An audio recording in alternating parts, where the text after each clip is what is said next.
जाप मरे अजपा मरे अनहद भी मर जाए, सुरति समानी शब्द में बाको काल ना खाए। गोरखवाणी। जो सुरति है, आपकी जो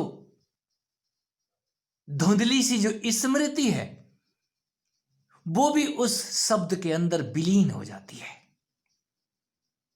बाको काल ना खाए। जब विलीन होने के बाद कुछ बचा ही नहीं, तो काल क्या खाएगा? काल को खाने के लिए कुछ ना कुछ चाहिए। हमारा मैं चाहिए, हमारा तू चाहिए, कुछ ना कुछ तो चाहिए। और जब हमारा मैं ही उस शब्द के अंदर विलीन हो गया, तो काल बेचारा क्या करे? यहां काल जो कल में जीता है, हम कल कर लेंगे, हम कल जान लेंगे, कल हम योगी यति हो जाएंगे, कल सिद्ध हो जाएंगे। कल कभी नहीं आता। यहां काल जो है वो कल को ही खाता है। जो भविष्य में कुछ जो बचा रखता है, काल उसी को उठा ले जाता है। हमने जो संग्रह कर लिया है, चाहे वो नाम जप का संग्रह है, अजपा जप से हमने जो कुछ भी इकट्ठा किया है, और अनहद सुन सुन के फूले नहीं समा रहे हैं, हम अनहद सुनते रहते हैं, अनहद नाद बाजता रहता है, हम उन बाजों की धुन में मस्त रहते हैं स्वामी जी, तो वो भी मर जाता है, उसको भी काल खा लेता है। कुछ और भी है जिसको काल खा नहीं सकता। घटता बढ़ता चांद, एक कविता पढ़ी होगी किसी ने। घटता बढ़ता चांद एक दिन माता से ये बोला, ठंडी की ये रातें मां सिल दे एक झगोला। तो वो मां जो उस चांद की मां है, चंदा की भी कोई मां है, सूरज की भी कोई मां है। वो सूरज को तो नहीं बोलती, क्यों? सूरज शिकायत नहीं कर रहा है, चांद शिकायत करता है। नहीं किसी की आंखों को तू दिखलाई पड़ता है, तू रोज घटता और बढ़ता है, एक दिन ऐसा भी आता है तेरा तो कोई रूप ही नहीं होता, तो मैं कौन सा झगोला तेरे लिए सिल दूं? झगोला तो उसी के लिए सिला जाता है जिसका कोई रूप स्थिर हो।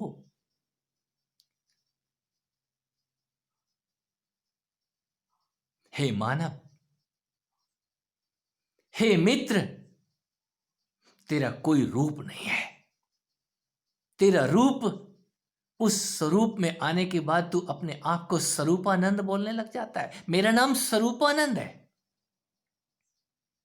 उस अद्वैत को जान लेने के बाद ही कोई अद्वैतानंद होता है, स्वरूपानंद होता है। ये शब्द यूं ही नहीं चले आते, कोई मतलब है इनका।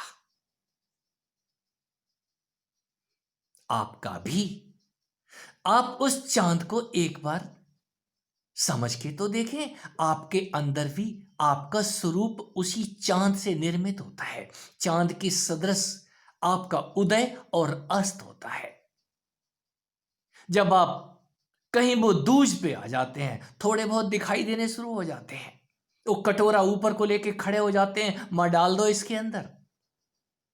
तो मां कहां से डाल देगी? निज दिन वो बड़ा करता हुआ, बढ़ता हुआ चांद अपना कटोरा लेकर के खड़ा हो जाता है। हर दिन मां उसको भरती है, 14 दिन में वो पूरा भर जाता है, और एक दिन फिर उल्टा होना शुरू हो जाता है। हम कहते हैं चांद उल्टा हो गया है। चांद उल्टा होता है। आपकी ये चित्त की जो वृत्तियां हैं, ये 14 दिन इसी अन्न से पुष्ट होती हैं। यदि किसी ने पुराण पढ़े हैं, तो अनंत सदगुरुओं ने अनंत विधियां दी हैं। कोई शिष्य ये तैयार ही नहीं होता है कि मैं चांद हूं, मैं मन हूं। मन चांद का ही रूप है, घटता और बढ़ता है। तो किसी गुरु ने 14 दिन के लिए उससे अन्न त्याग करने के लिए कहा है। तो 14 दिन के लिए अन्न का त्याग कर, खाद्य पदार्थ का त्याग कर। तो वो 14 दिन तो दूर है, 9 दिन के अंदर ही उसका चेहरा मुरझा जाता है और मरणासन्न हो जाता है। गुरु जल के छींटे मार के उसको जल पीने की बात करते हैं, तू जल पी ले। और 14 दिन के अंदर उससे पूछते हैं, अब बता तू कौन है। तो उसके पास कोई जवाब नहीं है। क्यों? जो मन था वो विलीन हो चुका है, मरणासन्न हो गया है, वो पूरे का पूरा अमाबस हो गया, काला चांद। उसका जो मन है पूरा काला हो चुका है, शब्दादि सारे गुम हो गए हैं। जाप मरा, अजपा मरा, उसका जो अनहद चल रहा था वो भी गायब हो गया है। गाय बगाए आंखें खोलता है। तो गुरु, जो गुरु है, सदगुरु है, उसके मुंह में थोड़ा सा अन्न डाल देता है, थोड़ा सा दूध डाल देता है, और कुछ ही क्षण के अंदर वो उठ के बैठ जाता है। गुरुदेव, अब मैं बता सकता हूं मैं कौन हूं। मैं आपका शिष्य हूं। मैं इतना व्यर्थ जान पाया हूं कि मैं बिल्कुल मर ही गया था, लेकिन फिर भी मैं था। मेरा कोई स्वरूप नहीं था वहां पे। अब इस शरीर का मुझे भान हो गया है। आपने जो कुछ खिला दिया ना, उससे मेरा चैतन्य लौट आया है। ये चैतन्य, ये चांद, ये वापस ही करता है। और चांद एक दिन उसको ग्रहण लग जाता है। कौन ग्रहण करता है? काल। यदि चांद कहीं है तब तो उसको तो कोई ना कोई खा जाएगा ना। और अमावस वाले दिन चांद का कहीं पता नहीं होता। कौन खा गया है? हमने कल्पनाएं की हैं। उसको राहु और केतु ग्रस लेते हैं। सूरज को भी राहु और केतु ग्रस लेते हैं, जिसको आप कहते हैं इसके चले जाने के बाद दुनिया विलीन हो जाएगी, तो इसको भी तो राहु खा जाता है। बाहर की दुनिया एक प्रतिक्षण विलीन होती है, प्रतिक्षण उदय होती है। यही ज्ञान में सूरज का उदय और अस्त है। ज्ञानी के पास इतना ही बचता है कहने के लिए, हूं। मैं नहीं लगाता वो, हूं। और जो हूं है उसका कोई स्वरूप नहीं है। ब्रह्म, ब्रह्मा की बात नहीं है। उस ब्रह्म को कोई काल खा नहीं सकता। वो ब्रह्म ही विस्तारवान है। वो ब्रह्म ही आकार लेता है। यहां ब्रह्म की ही सर्वत्र सत्ता है। और हम उसमें से अलग होकर के निकल के मैं ब्रह्म हूं, अहम ब्रह्मास्मि जैसे शब्दों का निर्माण करते हैं। अस्मि एक शब्द काफी है। हूं, असी, हूं, ये समझ आता है। आप हैं इतना पक्का है, लेकिन जो आपका स्वरूप है उसको तो काल खा जाएगा। किसी भी स्वरूप की मृत्यु है, चाहे वो कुछ भी क्यों ना है। जाप मरे, अजपा मरे, अनहद भी मर जाए। सुरति समानी शब्द में, यहां सब कुछ उस शब्द के अंदर, शब्द उस अक्षर से निर्मित हो रहे हैं। उस अक्षर का विध्वंस किया नहीं जा सकता। उस न्यूक्लियस को आप किल नहीं कर सकते। ये वो न्यूक्लियस है जिसको तोड़ देने के बाद अनंत न्यूक्लियर न्यूक्लियर बम फट जाता है। हमारे वैज्ञानिकों ने हाथ खड़े कर दिए, इसके आगे कुछ नहीं। ये इलेक्ट्रॉन, प्रोटॉन, न्यूट्रॉन समझ से बाहर हो गए उनकी। और उन्होंने एक अजीब सी मुद्रा का, जो नाचती हुई ऊर्जा को, जो भी वैज्ञानिकों ने दर्शन किया है, उसका नाम नटराज रख दिया उन्होंने। सन लेबोरेटरी वालों ने कहीं नटराज का चित्र लगा दिया अपनी सन लेबोरेटरी के आगे। नटराज लगे हुए हैं, डांसिंग एनर्जी। इतना ही समझ में आता है, वो डांसिंग एनर्जी आपके अंदर अभी है। कोई सदगुरु उसी एनर्जी से आपका, उसी ऊर्जा से आपका परिचय कराता है। आपको छू लेगा, कहीं आपके हाथ छू देगा, आपका आज्ञा चक्र छू देगा, आपका सहस्त्रहार छू देगा। कोई जरूरी नहीं है वो हाथ से छुए। आप कितनी भी दूर क्यों ना बैठे हैं, उससे कोई फर्क नहीं पड़ता। आप उसके प्रेम में एक बार पड़ तो जाए।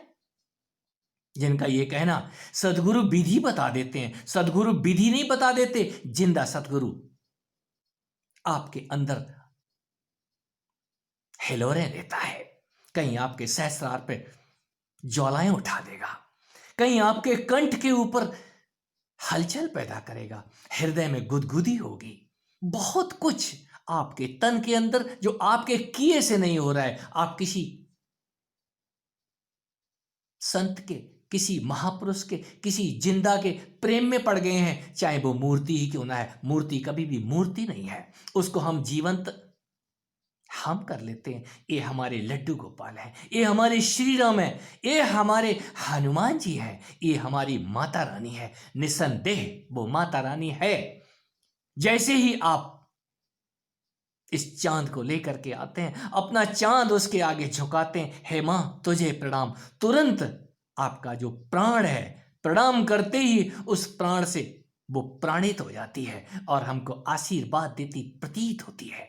और ऐसा है, आप हैं तो ये जगत सुंदर है। हे हरि सुंदर, हे हरि सुंदर, हे हरि सुंदर, हे, वो हरि ही सुंदर है।